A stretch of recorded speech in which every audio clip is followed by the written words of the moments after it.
introductions. Okay, thank you very much. Anybody in the audience ever heard about CEO fraud?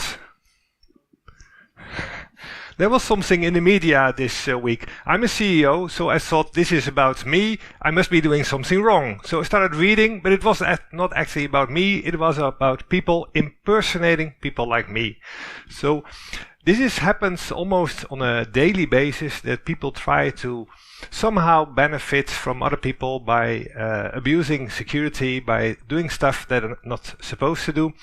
And I think we are all familiar with security incidents. Today in this panel we'll try to discuss how that's going to affect our lives, what we can do about it, and there's one specific direction that we would like to touch on, which is security certification. Now we have here a group of industry leaders. There's 4 big tech companies here collected. That is Gemalto, ARM, HiSilicon, and NXP. So big tech companies. I'm going to introduce each of the participants later. There was also a politician supposed to be here, a local or national politician in the Netherlands. I just got a call that he couldn't make it because he had to vote. So there's something going on in Parliament. So we have to do it without him. So let's start the panel. We'll have a couple of introductions for everybody here, some questions, and then later on you guys can blend in with your questions. I want to first introduce Gil Bernabeu. He's technical director at Global Platform. He's also working for Gemalto. Gil has a long history in security standardization. Gil, I would like to ask you to do a brief summary of your position related to security certification, and maybe you can excite the public a little bit with a controversial topic, a controversial position. Already? Okay, so yes, I'm the CTO of Global Platform. Global Platform, it's an organization that regroups 100+ companies, right, from the silicon industry, from trusted OS providers. So it's a very good organization to be able to have discussion about what is the software part, what is the hardware part. And we were doing APIs and security architecture for a long time. But right now, because we are going to IoT, and I will start to jump to the subject today, we understand that people want to have something very easy to use. So they like standards, they like the product based on standard. But if we are able to show that the product is compliant with the standard, so to do compliancy, is very, very important. And now the next step that we have started 3-4 years ago is to be sure that the product has a minimum of security. So really, you need to see that as a market. So there is no regulator, there is no customer, or not so much. We have decided as an industry to slowly go to say that, yeah, API is good. Yeah, showing the API is good, but it's not enough. We need to go to security certification, right? To discuss with people in IoT that more or less don't care about security. What they care, it's the features, they care about the lead time, and they care about the cost. And maybe the 15 or the 16 or whatever will be security, but today they don't care because the products are here, they stay 3 months. After 3 months, potentially the company doesn't exist. So if someone is unhappy. So in order to help this industry, we think that security certification is a must. Okay, thank you so much. And this is a very clear so there is a lot of IoT guys that care about security. No, so my statement was not so bad. Yeah, so let's see what the audience thinks later. So the next person on the panel is Andy Dello, Chief Security Architect at HiSilicon Technologies. HiSilicon is a subsidiary of Huawei, which I guess all of you guys know. Andy's been around in the industry for a long time with different vendors and has a lot of experience in secure technology. Andy, can you share your view on the topic with us? Yeah, so I'm Andy Dello. I now work for the Chinese, so it puts me in an interesting position.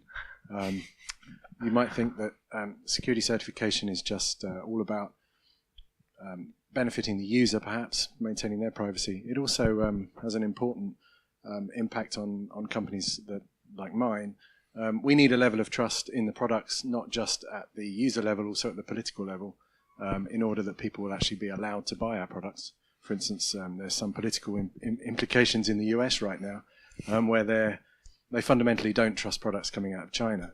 Now, of course, without the Chinese semiconductor industry, well, we're not going to move forward very fast, and costs will be higher, etc. So I think it's in everybody's interest that we do trust the Chinese. Of course, I say that from a position of slight bias, but I think security certification from the silicon vendor's perspective is an interesting one, because really it drives what we make. Without a certification a defined certification schedule, we don't know what the requirements will be for the silicon, and therefore we can't produce products which can go into the final gadgets which everyone needs and everybody wants. There's too much fragmentation, there's not enough clear direction. So from our perspective, security certification is a very good thing. Not least because it benefits us from a trust perspective, but also it benefits us from a clear roadmap perspective, and we know what we need to build. Okay, thank you, Andy. The next person to introduce here is Erik VTR. He is now Senior Principal Security and Certification Expert at NXP. Erik is quite an authority in smart cards. Chances are that you have a banking card in your wallet with code written by Erik some time ago. Erik, in your current position, can you share how you look at security certification and whether this is a good thing? Yes, I'm basically in charge of what we call future certification, that is whatever is certification out of smart cards at NXP. So yeah, I think it's a good thing.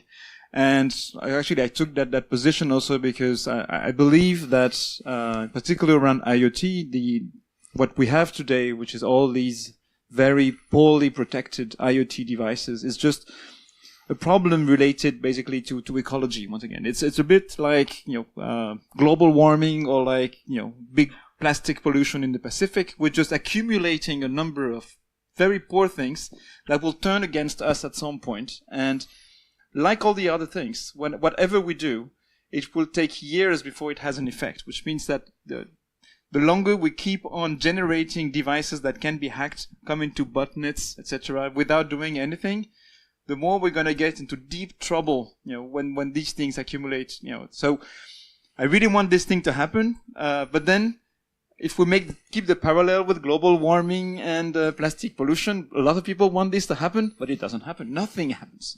And I think this is a difficulty we have today, which is, it's nice to talk about certification, and I'm happy we do it now, but it's really our job to make this happen, and it isn't easy. I mean, I've only been doing this for, a little bit less than a year, and we were seeing a lot of, things like in Europe, for instance, we started. But if you look at what is going to happen with the Cybersecurity Act, we're going to have something. It's going to be very nice. We're going to have mandatory certification for nuclear plants or whatever, anything critical. But that was already mandatory. Don't worry too much. I mean, we already had, local laws or companies in these areas that were very careful about that. But then, connected toothbrushes and other things, everything is not mandatory. So you'll be able to keep buying very cheap stuff without any constraints. Don't worry. And then, they'll be attacked later, and that will be another problem. Well, hopefully we'll try to fix it. That sounds like an interesting position here. And I'm hoping to get a bit of controversy here. Roberto Avanti, you're the last person in the panel. You're a senior principal security architect at ARM. And I know vendors are not always eager about certification because it also creates a lot of overhead in the organization. So do you share the position of the other gentleman, or do you take an opposite view here? So I feel I should actually take an opposite position, but in fact I do support certification because as what my job title doesn't say is that I'm building and leading two teams at ARM. One is the cryptography team, which for a long time will probably consist of the person you have in front of you, and the security analysis team and of the IPG part of the company, which is the IP production part. And so one question is, as we get more involved with the other partners and help with the new architectures, I'm a member of the ATG, the core of the company, architecture and technology. So as we develop more architectures, we want to interact with the partners to make their products fulfill demanding market requirements. And security is actually getting relevant because of the reputational asset, which is probably the worst one you might lose. Because once you have lost your reputation, you will have financial repercussions for an extended time. So we are very interested in certification because we want to provide the tools and technologies for our partners to be able to get their products certified. So is certification enough to get security? No. Maybe not even the solution or the necessary one, but it gives a baseline if something is demanded, either at a state level or a EU level or whatever. It means that some part of the job will have to be done. And that also helps guys like me that at the end will have also to do risk assessments. So if you know that some things are already checkmarked, you can assume in your threat model that the part is dealt with. Now, reality and practice are always different, but I find it is a good step. I'm a pessimist by nature, but I try not to be in this case. Okay, thank you. Just to remind us all of the threats ahead of us, we are all enjoying IoT connected devices and we're getting more and more of them, but we're also becoming very dependent on this. So imagine that someday you wake up and your phone is locked by malware, by ransomware, and you have to pay a Bitcoin before your phone gets unlocked. You want to get into your car and it appears that the driving computer has been held hostage in a botnet. It's mining Bitcoins instead of helping you stay safe on the road. So these are the moments that we will all realize how dependent we've become on technology that's actually not secure. And this moment is unfortunately coming someday. So we have to do altogether something to keep us secure. But certification is just one approach, as Robert pointed out. Just wanted to challenge Eric here. What other alternatives do you see instead of or in addition to certification to get more secure products? Yeah, I was thinking about, somebody's talking about death penalty for companies. I don't want to kill anybody, but I think, yes, we need to have, You're making this very personal, Eric. What I'm thinking about is that, some people are being very, I would say, dishonest about this thing, about security. So regulation is one way of doing it. Another way is maybe also the more American way where there is less regulation, but a lot of litigation, where effectively you can get to death penalty for companies. If you get sued and you're a small company, usually it's in the end you're guilty. It's going to be a problem. So that's another way of doing it. So it works in some parts of the world. We can have also some authoritarian things we can think about, but yeah, that could work. But basically, it's always the same thing. The problem is not really the technical part; is the forcing people to do something. So it's the incentives that are missing. So regulation can also be forced by companies. If the network operators says, I will block that device because it's not certified or whatever, or it does something I don't like. Maybe that could work, but then we have some other problems. So some regulation, I would say at least, is interesting. Okay. At the beginning. Okay.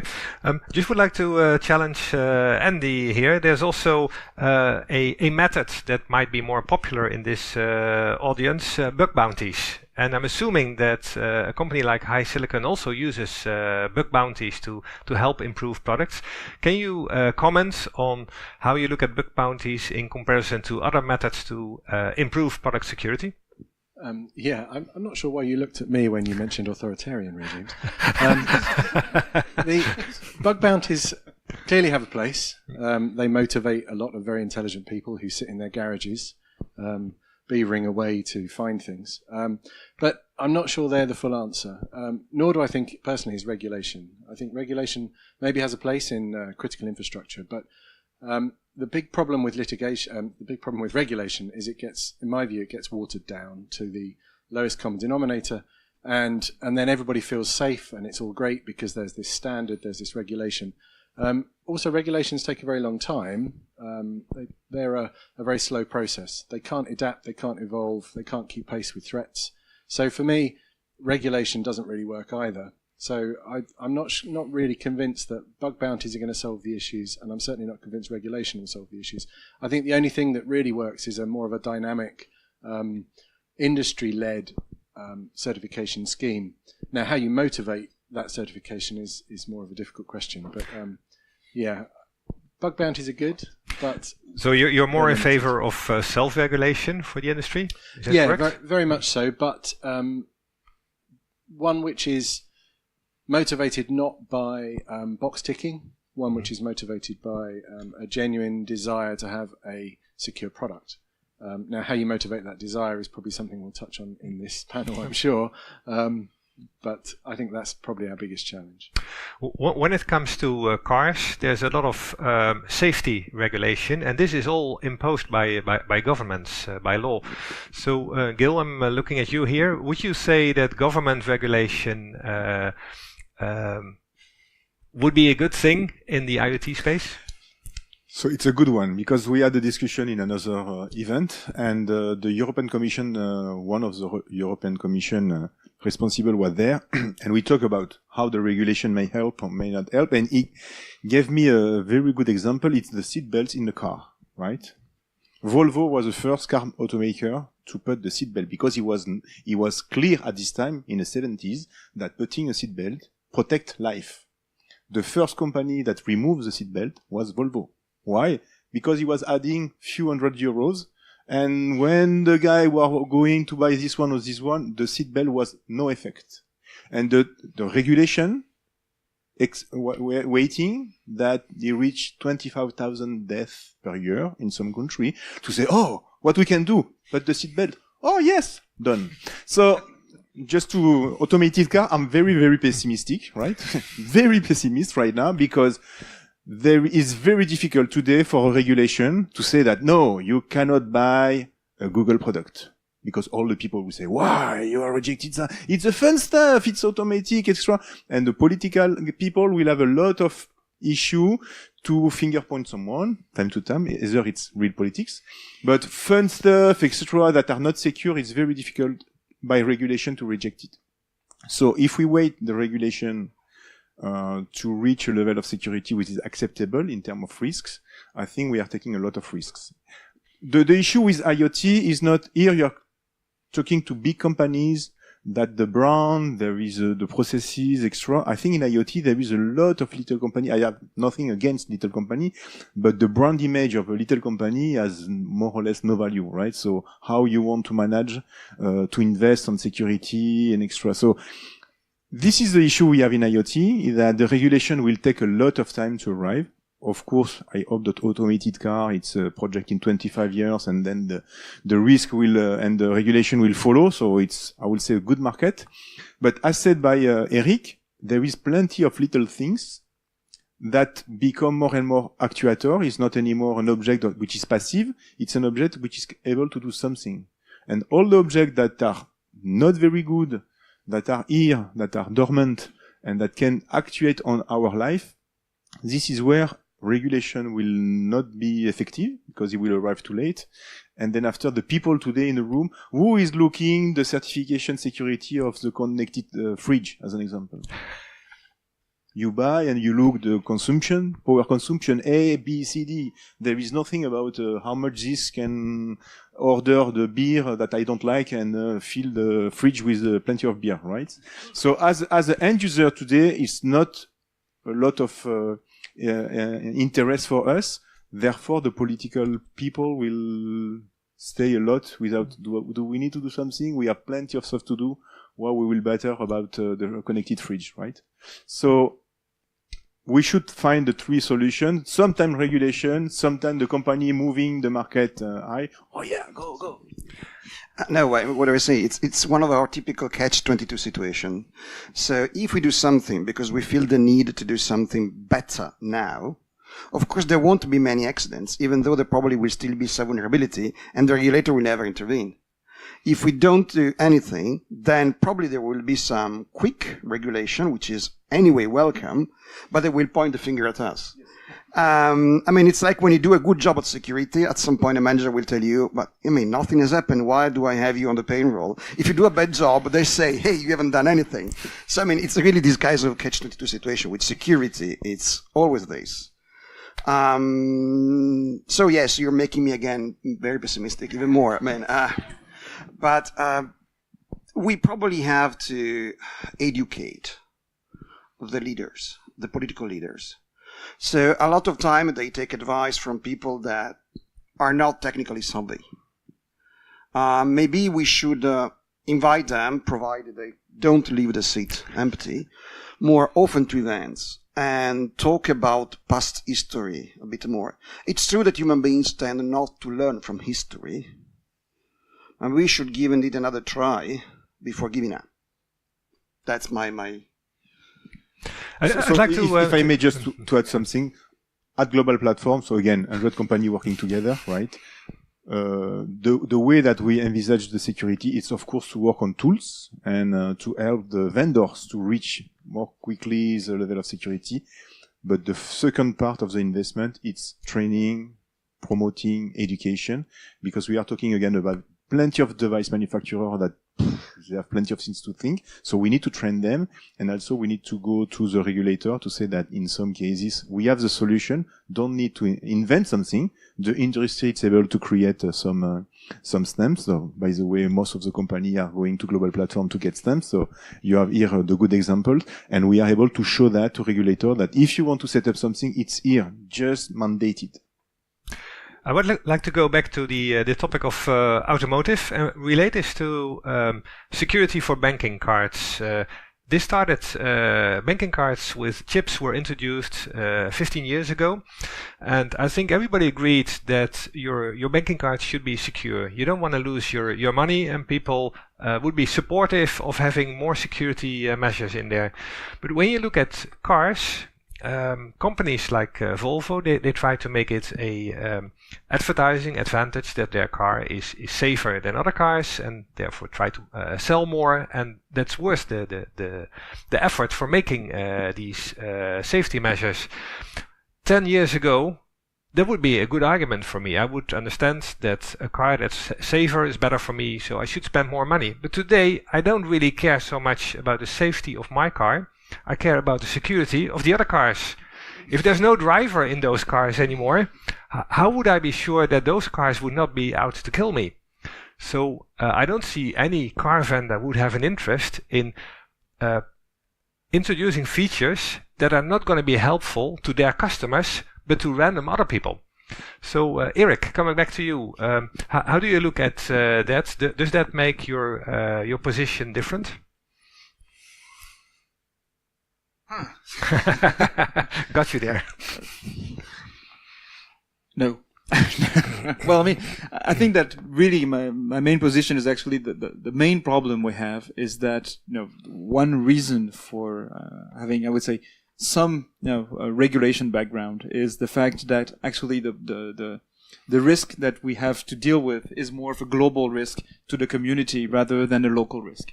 It's like something that is very interesting to me is that when I see a risk assessment of a device, look at the risk assessment, you look at the assets. And if you look at the assets that are considered, it's usually the owner's assets.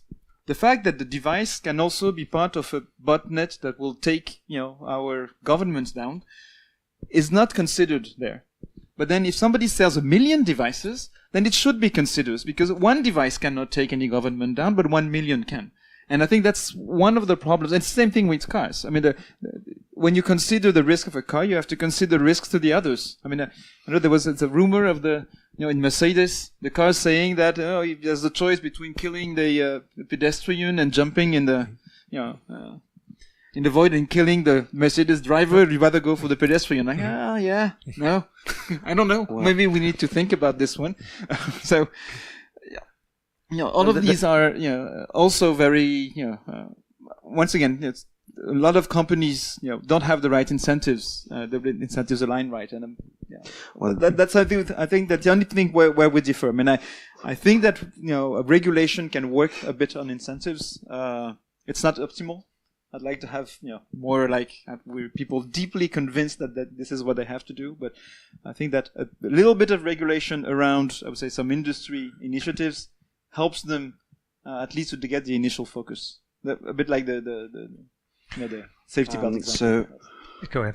That's why in the risk assessments I'm almost annoying to the point that you need a very, very good reason for not considering reputation as an asset. So if some piece of software running on a Qualcomm or a HiSilic or whatever chip can be used to breach into trust zone and then create a botnet or whatever, this will ultimately impact the reputation of the chip vendor. So what the scenario said actually is caught by this. And I had a hard time sometimes to persuade people to include this, but especially with cars. Or with things that might connect every device, every little sensor around us, body area networks. Well, this is going to be probably one of the most important assets. I think it's good at this point also to ask for the public opinion here. Let's do a small test here before we give you the opportunity to ask questions. Suppose you want to have a camera, a webcam, and you go to a shop and there's two cameras. One is 50 euros, looks like a nice camera, and the other one is 100 euros and there's a sticker on it. This one is secure. So by a show of hands, who would buy the 100 euro camera? Okay. How many would buy the 50 euro camera? That's still a lot more. So I guess even this audience is not that much interested in security. Because security its own means nothing. I want to know their threat model. Okay, so maybe Robert, you can comment on why would consumers be willing to pay more for a certified product or a product that is likely to be more secure? That's a good question, and I'm not sure I have the answer. Because let's move to somebody. No, I mean it's true because it's very difficult to market security. So maybe you should make a bigger noise on what happens badly to other competitors, but that would be unfair in some markets. I mean, I think in some cases it still takes time before security. Before the customers, the end customers are more aware of security issues. I'm not sure we are still there. We're probably approaching these exponentially. When we exactly, I have no idea. Okay. Andy, you want to comment on that? So, how many people bought a 3D TV? Or how many people bought a TV which was capable of 3D? I expect it's quite a few of you. How many people bought a curved TV? No, well, you're all far too sensible for that. The industry produces marketing gimmicks all the time, and consumers don't really understand what they're buying. They just see a long list of tick boxes, and if this one's got Dolby Super Pro plus 5 and the other one's got Dolby Super Pro plus 6, then they'll buy the one that says 6. So from my perspective, as long as the cost differential isn't $50, which is insane, if it was 50 cents, I think people would pay that for this supposed peace of mind. I think it's a challenge for the industry to minimize the cost of certification and to come up with a marketing gimmick to convince the consumer that what they're buying is better because it's shinier or it's brighter or it's got more ticks. I mean, I've been suckered into buying a TV with 3D glasses. I think I even at the time bought an extra set of 3D glasses. I don't think I ever put the battery in the extra set of 3D glasses, but that was $40 well spent as far as Huawei are concerned.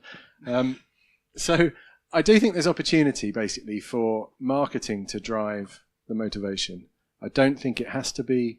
It doesn't have to be $50. If it was 50 cents, I think maybe this becomes a bit of a moot point.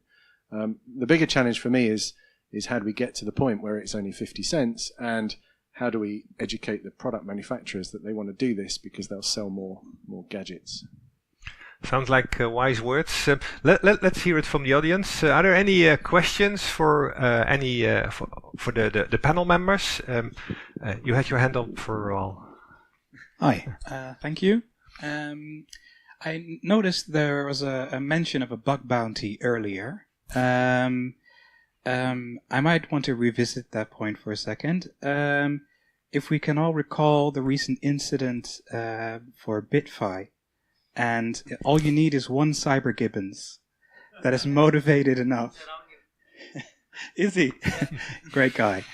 All you need is one Cyber Gibbons, and that will educate consumers well enough to know what they should or shouldn't buy.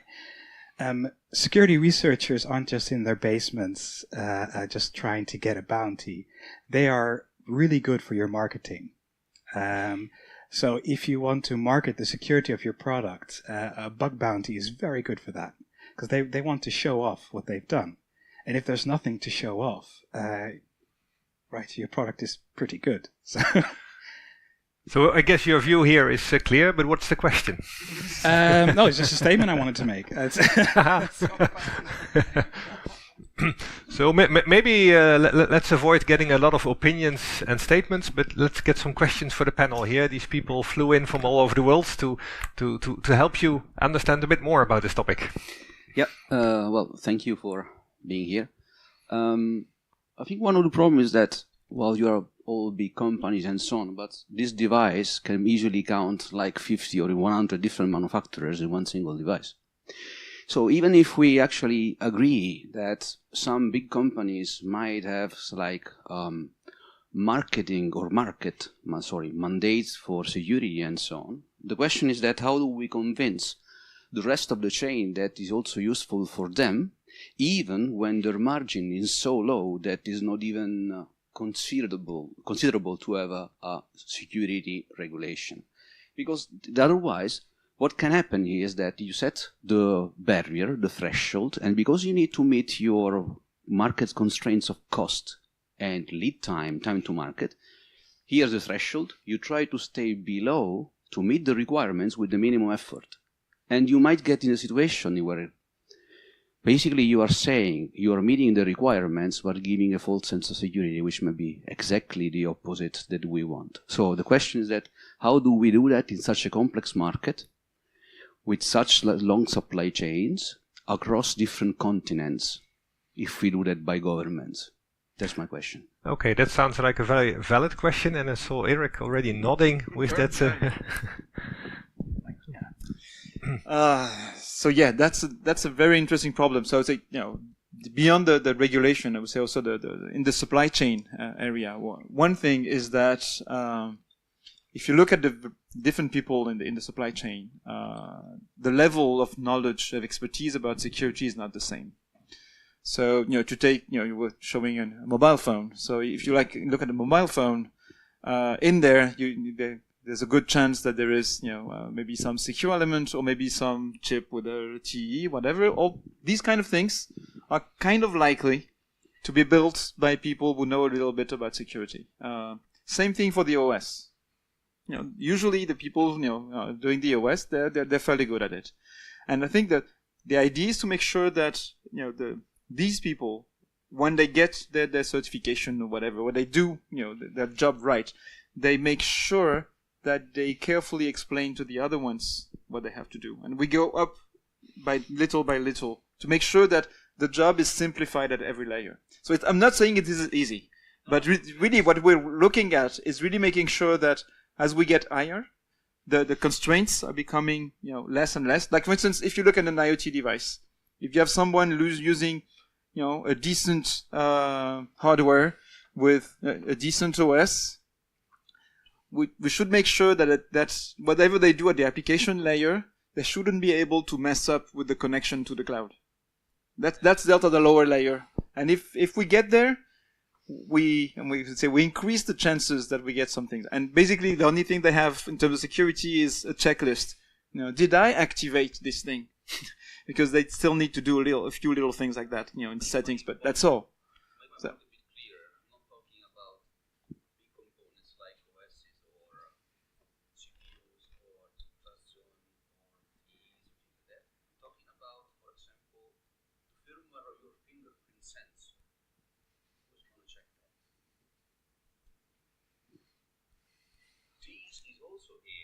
so yeah, yeah. No, sure. Well, the fingerprint sensor could be a rather easy one because it's a security device. So hopefully this one is checked because it's linked to security. So, but you can consider all the other sensors. In a car, you have plenty of sensors not really related to security. And yes, we have also a problem there. Yeah. I mean, I don't think once again, we're at the level of default passwords. So we're trying to get to the level where we have at least the main software and hardware okay. Then, of course, the sensors will need to be addressed. But yeah, sadly, I don't think we can make the perfect device right now. I would love to, but this will come. But the great thing about security is you don't need to have perfection. You just need to have a better lock than your neighbor, right? Yeah. Also, I think that in these things, I mean, if you think about hacking a car, I mean, you don't see that many hacks crashing cars into walls. And the main reason is that you get a lot of vulnerabilities, but full attack paths that give complete control of the car, there are few and far between. So, luckily. So, if we enhance the security of, you say, the main parts, it becomes, more difficult just hacking a sensor to get something really, really catastrophic. But once again, I mean, we have to do it at some point. Okay. Let's see if there's any other questions in the audience. So I want to get back to the example that you made about the camera where one is secure and one isn't. So let's transition that to say a light switch. One cannot say that it is secure because it uses plain text protocol to access something on the local Wi-Fi, whereas the other one is using high quality HTTPS connections to get to the server in China, which will then emit another HTTPS command back into your local network to control the light switch. And the argument would then be that the latter device is secure, whereas the former is insecure. So what you have here is a level of context that you need to provide with the product so that people can give an informed decision. How do you see manufacturers giving people this context so that they can make this decision? Well, I would say this is a question for Andy. Somebody mentioned China. So I think that's a very eloquent way of summarizing a huge industry problem that we've got. I mean, what is IoT? IoT is just 3 letters. It's an acronym, but it can mean anything from a super intelligent fridge that will order as you take out your last can of beer, right through to a light switch, right through to a temperature sensor which tells you whether it's raining or not, or windy, or at the bottom of your garden that you really don't care about. So IoT is so fragmented that I'm not sure we can be thinking in terms of one standard, one certification regime. It's going to inevitably be vastly different across all of the product sectors. So I think first thing we're going to have to do as an industry is decide where's the low-hanging fruit? What's the most important thing that we focus on to certify? And it won't be light switches. It might be an IP camera, but it won't be a light switch. The threat of somebody turning my lights off, yeah, it's going to be a pain. I'll probably just unplug my router, but I can recover. The prospect of somebody, deciding I'm out and burglaring me is probably burglaring. Is that even a word? That's probably a bit more of a problem. And if you get to a car where somebody can make the steering turn right because of the auto park when you're doing 70 down the freeway is clearly life-threatening. So it's such a fragmented market that in all these discussions we have to sort of consider what we're really talking about. And so coming up with a product that says it's secure at the moment is meaningless because you can't say something's secure because without the context, as you say. Now, I know if we're going to go on to what certification attempts and standards there are out there, but certainly the IoT SF has an interesting approach on this, but I'm not the best person to discuss that. I think somebody else might be. I was just hearing you nodding here. Any comments you wanted to make on the question just asked? Not really. I mean, what he said was just aligned to my short remark before about the camera. It's the threat model. So the end is how we convey these to the user. At the moment, if we say, hey, this light bulb has encrypted end-to-end communication to your router, probably not something that's going to sell. But that's why I probably would, if they just say secure on the camera, I don't care about the sticker. Well, I guess many people won't even be able to distinguish what's worse, HTTP or China. Oh, that's a question for him. Are there any other questions in the audience? Even though we have an hour joint with China, so it's also for us. But we have time for, I think, one more question.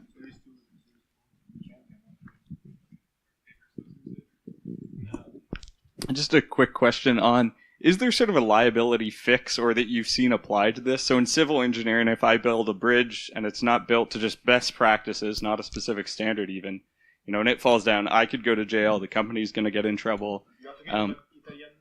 Well, no, in general, yeah. No comment. But in general, right? So this is in engineering, if you're a professional engineer in many countries, you personally could go to jail, right, if you fail to do this. But for IoT security, you see some really terrible things, as you're mentioning, and I don't know, has anything happened to people? Is it an issue? Is it a solution? Liability, who wants to comment on that? Yes, I think that this is very much about personal liability, and I mean that there are very interesting things. I mean, in France we have something for the operators of vital importance, whatever. There's a law; they have to do things, and they didn't do anything in one company that I know that they didn't do much until the CEO realized that he could go to jail if something bad happens, and then suddenly, let's go, let's get things going.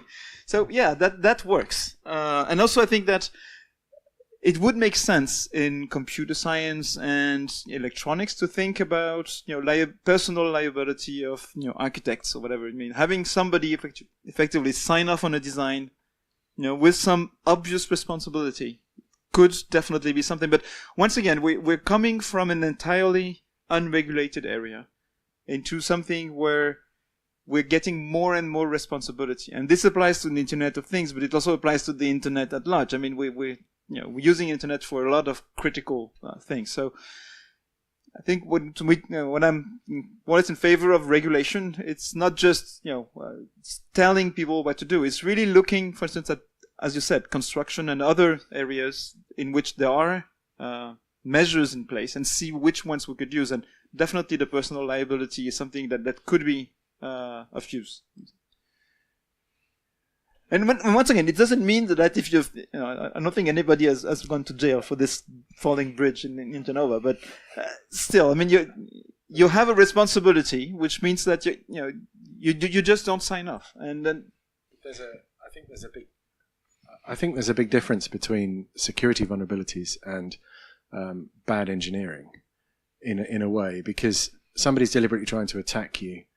You can never find all the vulnerabilities. You can never find every bug. So where do you draw the line? So assigning liability, particularly to individuals or companies, is very difficult. It has to be almost a natural form of liability in terms of big company reputation. So yes and no, because it's not an obligation of results, but it's an obligation to do something, right? So if you're deploying bad product, you don't care, the database it's open, extra, and there is no internal policy inside the company that try to wake up the people and to say that what are our rules. Typically in France, a company now it's responsible if they are losing data and they are not doing anything. So now it's possible to sweep the company as a company, not so the CEO will be there as a CEO, but not as a personal guy. But yes, this is a possibility to ask the people. You have a certain responsibility, and again, Eric said that it's a common work. When you put a car in the street, you may hurt other people. So your responsibility is engage and deploying stuff, deploying camera without any analysis. Do I take a risk? Even just to make the analysis, right? I'm not saying that you need to be sure that the camera, but make the analysis. I think it's very important. Some countries are starting to do that.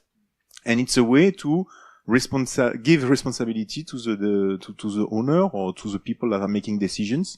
That will help, because internet, again, it's open field. As soon you are inside internet, you touch anybody on the world. I think it's a great point, Gil, and I think we are experiencing that here. There were new attacks presented today. Every security conference has new topics being discussed. You cannot expect developers to be aware of attacks that have not been presented. So it would be crazy to demand liability for that. But I think the process to observe what's happening and respond to that is something that you can hold people responsible for. Yeah. So of course, I mean, that means there's some legal frameworks that are in most countries. So if you intentionally do not do your due diligence to avoid damage to your customer, then you're liable. So if, as an architect designer at ARM, I develop a microarchitecture and I consider all the attacks to that moment, and I have very clearly documented justifications for the technical decision I have, I've done my liability, and also HiSilicon might like to get a copy of this document because they are our partners, and if something happens, they will see, okay, but they did their job.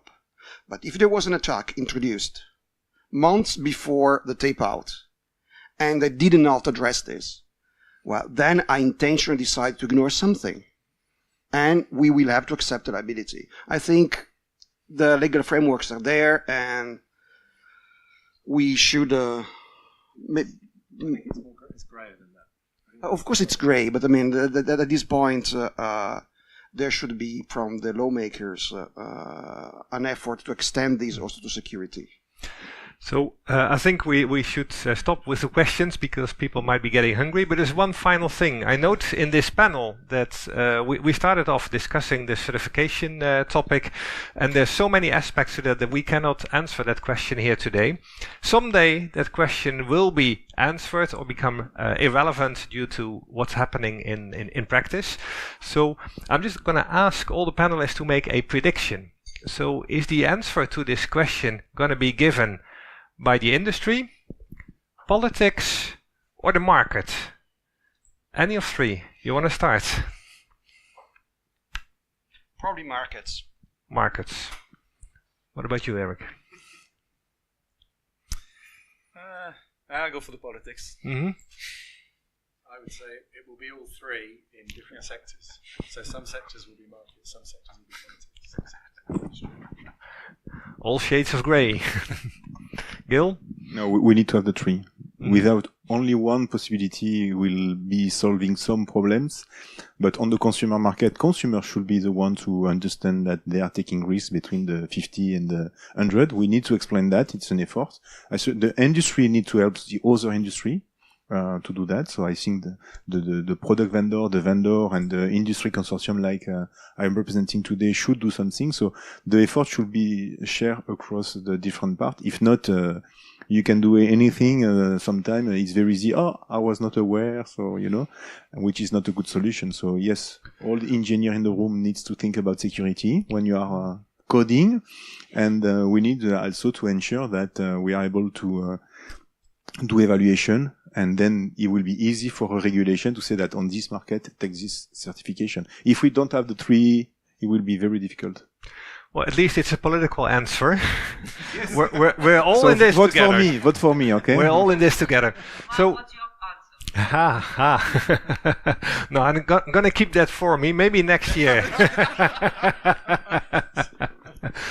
I would like to thank everybody for listening in and participating to this discussion, and wish you have a very good evening with the activities that are planned. Thank you. Thank you.